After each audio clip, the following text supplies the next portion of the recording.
नमस्कार। एक बार फिर स्वागत है सभी भावी शिक्षकगण का अपने यूट्यूब चैनल आई के हिंदी टारगेट में। जी हाँ, हिंदी टीजीटी पीजीटी 2016 साक्षात्कार इंटरव्यू से संबंधित 10 प्रश्नों की श्रृंखला लगातार चलाई जा रही है, जिसमें सवाल हमारा जवाब भी हमारा, यानी सवाल भी हमारा होगा और जवाब भी हमारा होगा। ये श्रृंखला लगातार चलाई जा रही है, जिसमें आज भाग 54 भाग 53 का आप लोग को प्रश्न बताया जाएगा, प्रश्नों के जवाब, और 54 में आपको मिलेंगे 10 सवाल जो आपको कमेंट बॉक्स में लिख कर देने होंगे जवाब। तो ये श्रृंखला लगातार चलाई जा रही है, जब तक आपके इंटरव्यू नहीं हो जाते हैं तब तक ये चलता रहेगा, यानी 16 दिसंबर तक। तो चलिए देखिए, पहले प्रश्न पर चलते हैं, लेकिन उससे पहले एक बात गौर से सुन लीजिए कि मेरे चैनल को सब्सक्राइब अवश्य कर लीजिए, ताकि और बेल आइकन को भी दबा दीजिए ताकि आने वाले सभी नोटिफिकेशन आपको मिलते रहें। लाइक कर दीजिए, शेयर कर दीजिए। तो चलिए देखिए कौन कौन से प्रश्न रखे गए थे। तो पहला प्रश्न है, सूफी संतों में कोई महिला साधिका है, बताइए। इसी तरह से आपसे पूछेंगे कि अच्छा बताइए, सूफी संतों में कोई महिला साधिका है, बताइए। तो आपको बताना है जी हाँ है। तो कौन है? राबिया। राबिया ये महिला है, सूफी में एक ही महिला है जिनका नाम है राबिया, ये महिला साधिका हैं। ठीक है, तो ये आपको बताना है एकदम शालीनता से। ये नहीं कि वो ऐसे कहे सूफी संतों में कोई महिला, तब तक आपने तुरंत दाग दिया राबिया। तो आपको पहले प्रश्नों को सुन लेना है, कई बार बताया जा रहा है, आराम से संतुष्ट होकर बताइए। ठीक है, वहाँ जल्दबाजी बिल्कुल नहीं। वो आपके धैर्य को देखेंगे, स्वभाव को देखेंगे, ठीक है, आपके वाणी को देखेंगे, आप कितने विनम्र से बोल रहे हैं, ठीक है, वो सब बातों पर ध्यान देंगे, प्रश्नों पर कम ध्यान देंगे। तो चलिए देखते हैं दूसरा प्रश्न क्या है। द्विवेदी युग के बृहत् त्रयी कवि में कौन कौन आते हैं? जी हाँ, बृहत् त्रयी कवि में तो देख लीजिए कौन कौन आते हैं। गुलेरी यानी चंद्रधर शर्मा गुलेरी, सरदार पूर्ण सिंह और माधव प्रसाद मिश्र, ये तीनों बृहत्त्रयी में आते हैं। गुलेरी, पूर्ण सिंह, माधव प्रसाद मिश्र। अगर किसी को डाउट होगा तो कमेंट बॉक्स में लिखकर अवश्य बताएंगे। तीसरा प्रश्न, कड़वक शैली का आरंभ किससे माना जाता है? कड़वक शैली, तो इसका आरंभ सिद्धों से माना जाता है। किससे? सिद्धों से। कड़वक शैली का आरंभ सिद्धों से माना जाता है। अब ये कड़वक क्या है? तो कड़वक जो होता है चौपाई प्लस दोहा, चौपाई प्लस दोहा के बाद, यानी 4-5 चौपाई या 7 चौपाई के बाद जब दोहा का प्रयोग होता है, उसी को एक शैली बोलते हैं, कड़वक शैली। ठीक है, तो इसका आरंभ सिद्धों से माना जाता है, यानी 7वीं-8वीं शताब्दी से प्रारंभ हो गया था कड़वक शैली। चौथा है, श्रुत्या अनुप्रास किसे कहते हैं? जी हाँ, श्रुत्या अनुप्रास किसे कहते हैं? श्रुत्या अनुप्रास जहाँ पर एक ही स्थान से वर्णों का उच्चारण हो, उसे श्रुत्या अनुप्रास कहते हैं। ठीक है, श्रुत्या अनुप्रास जहाँ पर एक ही वर्णों का, एक ही स्थान से एक ही वर्ग का क्या हो, उच्चारण हो। जैसे मान लीजिए ता का है, तो ता उसमें अधिकता ता था दाधा ना ही रहेगा, पंक्तियां में उसमें उस ता वर्ण का ही सब अक्षर ज्यादा रहेगा, तो वहाँ श्रुत्या होता है। जैसे करिए तुलसीदास लिख दिए हम, तुलसीदास सीदत निस दिन देखत तुम्हार निठुराई। इसमें देखो ता वर्ग बार बार आ रहा है, जैसे ता हो गया, दा हो गया, फिर इसके बाद दा हो गया, ता हो गया, ना हो गया, दा हो गया, ना हो गया, दा हो गया, निस्दिन देखत फिर ता हो गया। तो ये बार बार एक ही वर्ग के अक्षर आ रहे हैं, तब यहाँ पर श्रुत्यानुप्रास होगा। तो आपको बताया गया है कि अनुप्रास जो होते हैं वो 5 प्रकार के होते हैं: श्रुत्या, वृत्या, लाटा, अंत्या, छेका। चलते हैं अगले प्रश्न पर। विषम मात्रिक छंद किसे कहते हैं? विषम मात्रिक छंद किसे कहते हैं? तो विषम मात्रिक छंद दो छंदों के योग से बना छंद विषम मात्रिक छंद होता है। जब दो छंदों के योग से बनता है तब उसे विषम मात्रिक छंद हो जाता हो। तो आप जानते हैं दो ही है विषम मात्रिक छंद, कुंडलियां और छप्पय। इसको आप विशेष करके याद कर लें। कुंडलियां कैसे बनता है? तो दोहा प्लस रोला। कुंडलियां और छप्पे बनता है रोला प्लस उल्लाला। ठीक है। कुंडलियां इसमें जानते हैं कुंडलियां में 6 चरण होता है और छप्पे में भी 6 चरण होते हैं।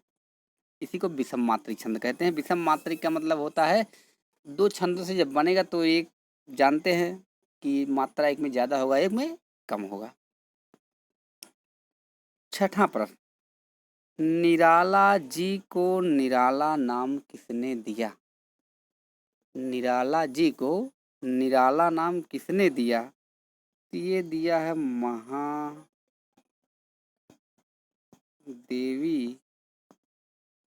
वर्मा जी ने। निराला नाम महादेवी वर्मा जी ने दिया है। तो महादेवी वर्मा ने दिया है निराला जी को निराला नाम,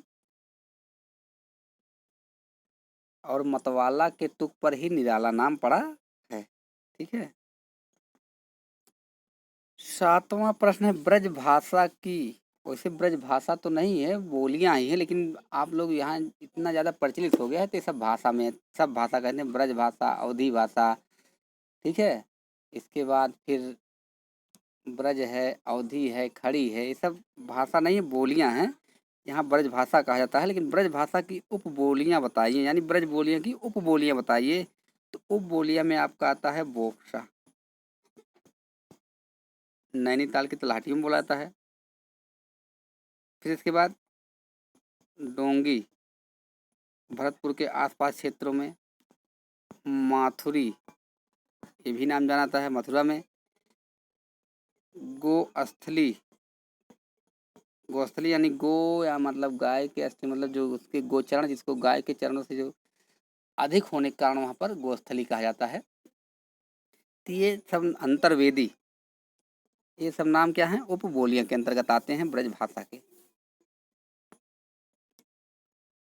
8वां है, किसकी गोपियां समाज सेविका और लोक सेविका थी?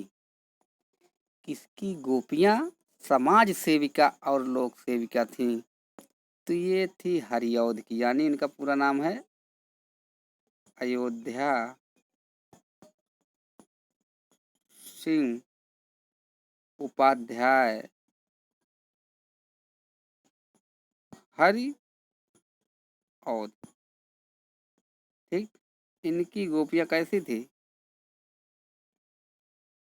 समाज सेविका और लोक सेविका। ये न भावुक थी, ना तर्कशील थी, ये न तर्क करती थी, न भावुक होती थी। कहती हैं जिसको जाना हो जाए। जैसे श्री कृष्ण ना, अगर जाना हो तो जाइए, हम समाज सेविका में लग जाएंगे। ठीक है। ये नहीं कि आप जा रहे हैं तो हम रोने लगे, इसके बाद आपसे तर्क करें कहाँ जा रहे हैं, कब आओगे। तो ये सब कोई समस्या नहीं। ये लोग थे कहीं हमें कोई नहीं करना, हम आप चले जाएंगे तो हम समाज सेविका में और लोक सेविका में लग जाएंगे। 9वां प्रश्न है, हिंदी भाषा का संरचन किसे कहा जाता है? तो आप लोग से बताए थे, तो ये जो संरचन लिखा गया है ये सही है। किसे कहा जाता है संरचन? सही, जब इसको आप संविच्छेद करेंगे तो पहले इसको बता देते हैं। हो जाता है शरत धन चंद। जब इसको एक में करेंगे तो होगा शरद चंद। ठीक है, तो हिंदी भाषा का शरद चंद किसे कहा जाता है? तो कहा जाता है जैनेंद्र को। किसे? जैनेंद्र को कहा जाता है हिंदी भाषा का शरद चंद्र। ठीक, 10 प्रश्न। अंतिम प्रश्न, भरत मुनि ने कितने काव्य गुण बताए हैं? तो भरत मुनि ने, प्रश्न 10वां है तो आप लगा सकते हैं अनुमान, प्रश्न 10वां है तो 10 गुण। काव्य के 10 गुण 10 दोष बताए हैं भरत मुनि और दंडी। दंडी भरत मुनि 10-10, वामन 20, दोनों जोड़ देंगे तो वामन 20 माने हैं, दंडी और भरत मुनि 10-10 माने हैं। ठीक है, काव्य गुण कितने माने हैं? 10 माने हैं। ये रहे आज के आपके प्रश्न के जवाब। अब मिलते हैं आपको 10 प्रश्नों के, अब मिलेंगे आपको 10 सवाल। तो आपका होगा आज का सवाल। अब आज के सवाल में देखते हैं कौन कौन से प्रश्न आपको मिल रहे हैं। तो चलिए पहले प्रश्न की तरफ चलते हैं। कामायनी का हृदय किस सर्ग को कहा जाता है? तो कामायनी में 15 सर्ग है, आप लोग जानते हैं और लगभग लगभग आप लोग याद भी किए हैं। याद ना किए हो तो याद कर लीजिए। चिंता, आशा, श्रद्धा, काम, वासना, लज्जा, कर्म, ईर्ष्या, ईड़ा, स्वप्न, संघर्ष, निर्वेद, दर्शन, रहस्य, आनंद। तो ये 15 है, आपको 10 सेकंड में बता देना है। ठीक है, ईड़ा 9वां सर्ग है, आपको आसानी से याद कर लेना है।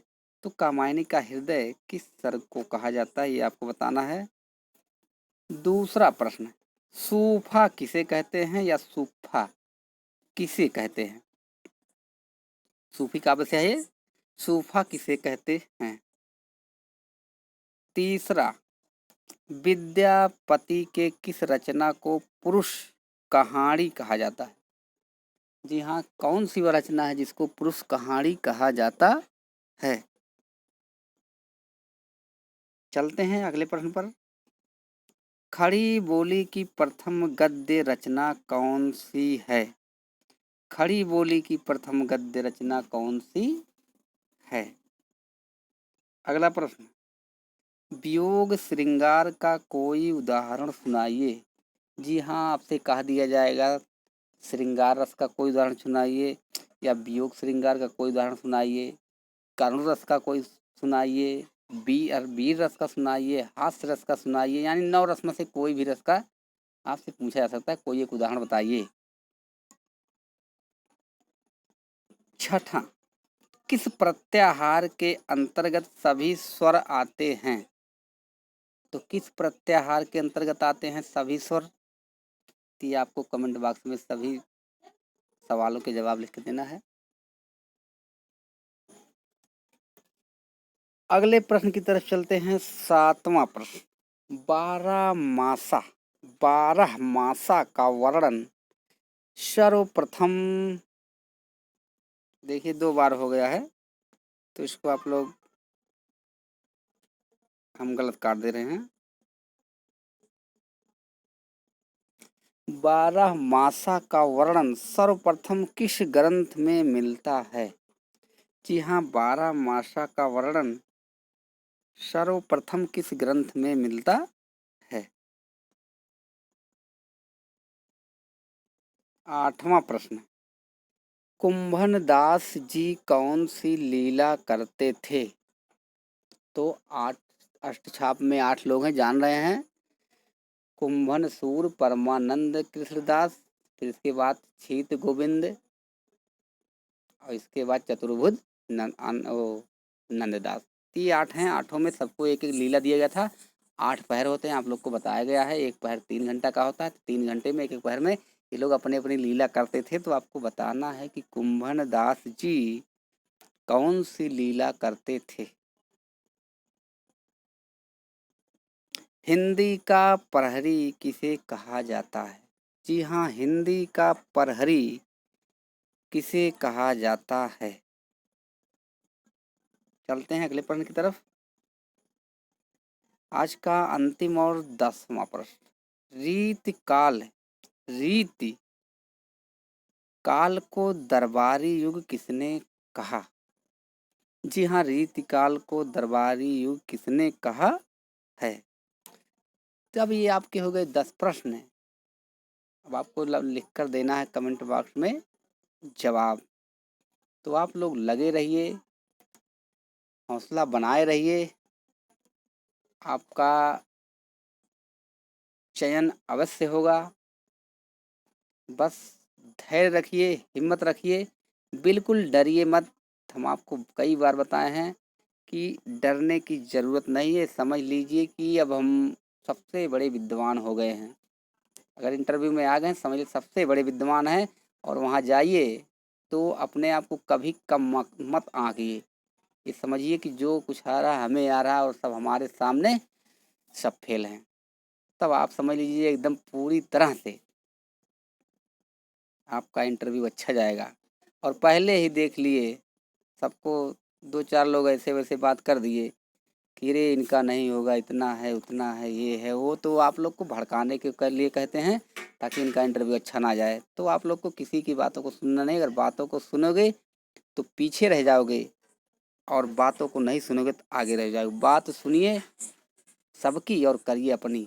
चलते रहिए एकदम, बिल्कुल कोई दिक्कत नहीं होगा। आपका चयन लिस्ट में नाम अवश्य आएगा। ठीक है, तो आज के लिए बस इतना ही। फिर मिलते हैं अगले वीडियो में। नमस्कार।